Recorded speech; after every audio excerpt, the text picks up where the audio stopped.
Un plan a été dressé pour que ça ne soit pas une retraite, que ce soit en ordre, qu'autant que possible on laisse l'Afghanistan le plus équilibré possible, et on sait que c'est pas simple, entre les mains de forces afghanes organisées, ou en tout cas plus ou moins organisées, parce que s'en aller en laissant la victoire à ceux qu'on était venus combattre, ça serait un drame, pas seulement pour l'Afghanistan, ce serait un drame pour toute la région, et probablement un drame pour le monde. Je veux vous rappeler que c'est une des plaques tournantes de la drogue dans le monde. Il y a des trafics extrêmement divers, il y a de la corruption, toutes ces choses-là.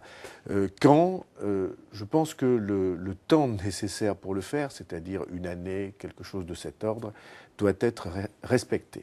Alors, François Bayrou, qu'il soit réunionnais, polynésien, antillais, les soldats d'outre-mer représentent environ 20% du contingent français en Afghanistan. Faut-il s'inquiéter que l'armée devienne un débouché aussi important pour ces jeunes? C'est une chance pour eux, d'abord. Parce que... Une chance, pas une c'est peut-être pas la seule chance. Oui, voilà. C'est ça qui est un peu dommage. Non, pour l'instant... Une solution de repli. Pour un grand nombre d'entre eux qui en sont fiers, il ne faut pas en parler de manière méprisante. Ah non, pas du tout. Ils en sont fiers, ils acquièrent là des compétences et des savoir-faire qu'ils n'acquéraient pas autrement. Le SMA notamment. Et le fait qu'il y ait un nombre important de jeunes issus de l'outre-mer... Une proportion plus grande que par rapport à la population. Pour moi, ça n'est pas un mal. C'est quelque chose qui montre la profonde unité qui existe. Simplement, il ne faut pas que ce soit le seul débouché disponible.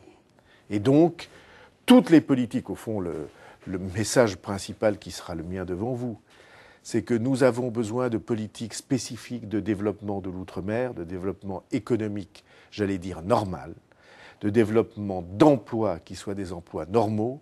Et toute la question de la production en France que j'ai mise au centre de la campagne électorale, c'est évidemment vrai aussi, ou on pourrait dire vrai d'abord pour l'outre-mer.